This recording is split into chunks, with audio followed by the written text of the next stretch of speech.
waxaana sharaf weyn ii ah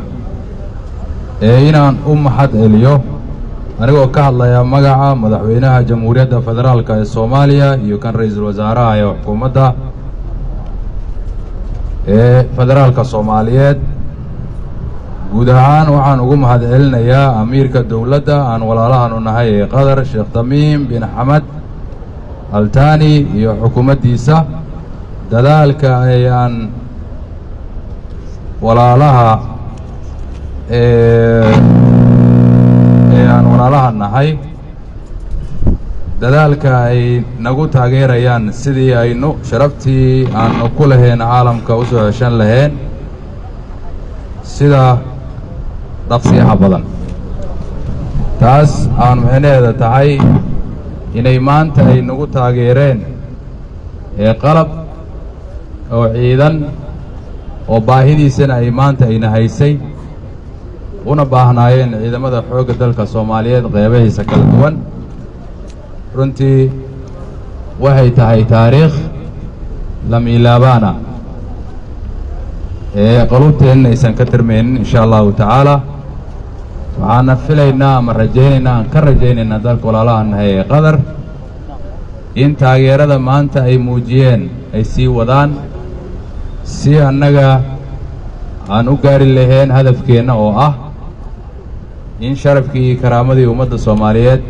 ay lahaan jirtay ay ku soo laabato gaar ahaan ciidamada xoogga dalka Soomaaliyeed tanna waxay daliil ka tahay dib u dhiska ciidanka xoogga dalka Soomaaliyeed taasoo hadafka madaxweynaha Jamhuuriyadda Federaalka Soomaaliyeed Maxamed Cabdullaahi Maxamed Farmaajo iyo ra'iisul wasaare Xasan Ali Khayre oo runtii dadaal badan ku bixinayaan in sharafkii iyo karaamadii uu soo laabto ee dibna loo dhiso ciidanka xoogga dalka Soomaaliyeed waxay astaan u tahay soo laabashada sharafkii iyo karaamadii xoogga dalka Soomaaliyeed waxaan ku mashquulsaneen inaan tababaro aan siino ciidanka waxyaabaha naga maqnaa waxaa qayb ka ah qalabkooda tanna waxay tahay bilow fiican runtii aan dhihi karno astaantii ciidanka qaranka Soomaaliyeed ayaa dib u soo laabanaysa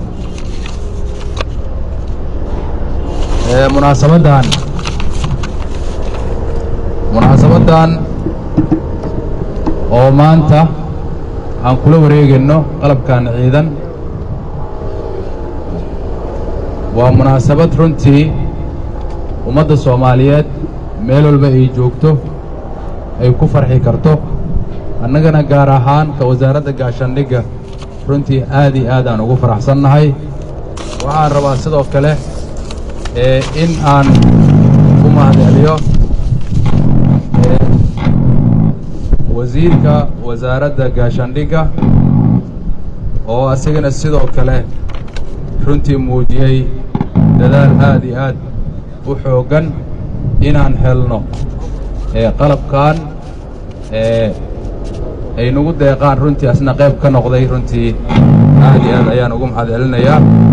waxaa sidoo kale aan rabaa inaan u mahad celiyo dadkii ka soo qayb galay xafladda